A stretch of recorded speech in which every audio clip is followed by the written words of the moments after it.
بسم اللہ الرحمن الرحیم۔ السلام علیکم، میں ہوں محمد فہیم۔ محکمہ بلدیات میں جاری رسا کشی، سیکٹری بلدیات اور director general Peshawar development authority اس حد تک آگے آ گئے ہیں کہ اب بالکل ایک ٹکراؤ کی کیفیت پیدا ہو گئی ہے۔ یہ دونوں رہنما ایک دوسرے کے خلاف جس حد تک گئے ہیں، شاید ماضی میں کسی بھی محکمے کے اندر ماتحت آفیسر اور اپنے اعلیٰ آفیسر کے سامنے اس حد تک نہ گیا ہو، اور اس حد تک جانے کے بعد بھی اگر وہ سروائیو کر رہا ہے، اسی سیٹ پر بیٹھا ہے، تو ظاہری بات ہے اسے کسی نہ کسی کی آشیرواد حاصل رہی ہے۔ D G Peshawar development authority اس وقت زبیر نیازی صاحب ہیں، جو کہ اس وقت وزیر اعلیٰ کے پی ایس او بھی ہیں۔ کیپٹن ریٹائرڈ زبیر نیازی اس وقت دونوں چارجوں پر ہیں، اور ان کی تعیناتی وزیر اعلیٰ خیبر پختونخوا نے براہ راست کی ہے۔ ان کی تعیناتی سے وزیر بلدیات مینا خان آفریدی بالکل خبر نہیں تھے، وہ بے خبر تھے، اور انہیں بھی بعد میں معلوم ہوا کہ زبیر نیازی صاحب کو لگایا گیا ہے، جو کہ گریڈ 18 کے ملازم ہے، اور یہ سیٹ 20 گریڈ کے آفیسر کی ہے۔ یہاں پہ 19 گریڈ کا بندہ لگ سکتا ہے، لیکن 18 کا نہیں لگ سکتا۔ اس کے اوپر آلریڈی پشاور ہائی کورٹ کی جو ججمنٹ ہے وہ موجود ہے، لیکن غیر قانونی طور پہ انہیں لگایا گیا، ان کا آرڈر چھپایا گیا، اور وہ عہدے پر آ کے بیٹھ گئے۔ سیکٹری بلدیات ظفر الاسلام صاحب وہ بھی خاموش رہے، لیکن انہیں آہستہ آہستہ محسوس ہوا کہ جی پی ڈی اے تو بالکل میرے ہاتھ پاؤں میں آ ہی نہیں رہا، کنٹرول ہی نہیں ہو رہا، اور میں سیکٹری ہوں، میں ذمہ دار ہوں۔ اس دوران یہ کوشش کی گئی کہ پی ڈی اے کے اندر جو کچھ چل رہا ہے لوکل گورنمنٹ اس کو دیکھے، کیونکہ ظاہری بات ہے پیرنٹ ڈپارٹمنٹ ہے، وہ اس کے معاملات دیکھے گا۔ لیکن ایک بار، دو بار، تین بار یہ محسوس کیا گیا سیکٹری کی جانب سے کہ ڈی جی تو انہیں کسی خاطر میں ہی نہیں لا رہے۔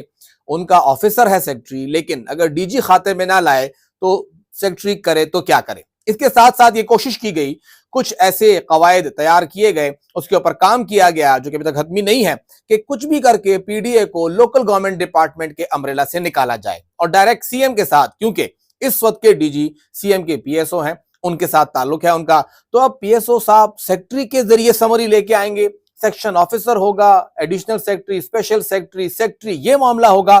ایسا کیسے ہو سکتا ہے؟ آپ تو ڈائریکٹ سی ایم کے ساتھ ہیں، آپ وہاں رابطہ کریں گے۔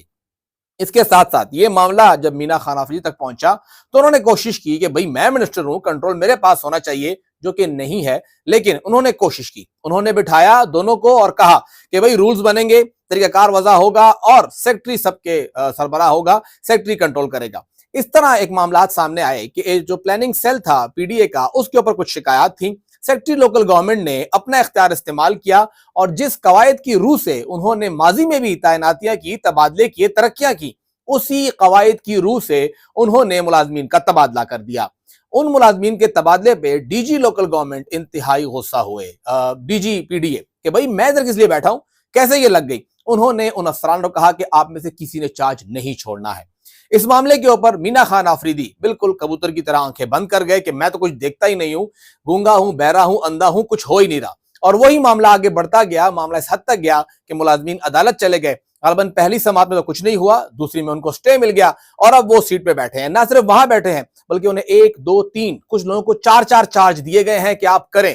اگر آپ کو سیکٹری نے ہٹایا ہے، اس میں منسٹر کا رول ہے، تو میں آپ کا ڈی جی ہوں، میں سی ایم کے ساتھ ڈائریکٹ ہوں، منسٹر کہاں کا اور سیکٹری کہاں کا، وزیر اعلیٰ میرے ساتھ ہے، لہٰذا آپ لوگ کریں جو آپ نے کرنا ہے، اور آپ لوگ یہیں بیٹھے رہیں گے۔ تب سے آج تک مہینوں گزر گئے، سیکٹری بلدیات کچھ نہ کر سکے، منسٹر بلدیات کچھ نہ کر سکے۔ منسٹر بلدیات نے عوام کو یہ ظاہر کیا کہ بھئی میں منسٹر ہوں، کنٹرول میرے پاس ہے، تو ساتھ D G P D A کو بٹھایا اور شہر کا چکر لگایا، ویڈیوز بنائی، خود ڈرائیو کیا کہ دیکھیں جی میں باس ہوں، یہ امپلائی ہے، جو کہ ایک تاثر دینے کی کوشش تھی، لیکن اس میں بھی وہ کامیاب نہ ہوئے۔ D G P D A نے آ کے بیٹھ کے میٹنگ میں واضح طور پہ کہا کہ میں باس ہوں، میں جو کروں گا یہاں پہ ہوگا، منسٹر لوکل گورنمنٹ بھی اپنی حدود میں رہیں اور سیکٹری بھی اپنی حدود میں رہیں، جو کچھ میں نے کرنا ہے وہ میں کروں گا، اور مجھے سی ایم کی آشیرواد حاصل ہے۔ بتایا جاتا ہے D G P D A, ظاہری بات ہے وزیر اعلیٰ کے بھائی نوید آفریدی صاحب، ان کے ساتھ وہ ڈائریکٹ ہیں، اور انہی کی خواہش کے اوپر ان کو لگایا گیا ہے۔ سی ایم نے لگایا ہے، ظاہری بات ہے بھائی ڈائریکٹ آگے نہیں ہوگا، لیکن وہ وہاں پہ ڈائریکٹ ہیں، یہاں پہ پورا معاملہ جو ہے وہ سائٹ پہ ہے۔ معاملہ اور بھی گمبھیر ہو گیا جب سیکٹری لوکل گورنمنٹ نے یہ کہا کہ جی میں باس ہوں، مجھے ان ملازمین کی ترقیاں کرنی ہے 17 and 18 and 19 کی، اگلے گریڈ میں جانا ہے، تو لہٰذا آپ اجلاس بلائیں۔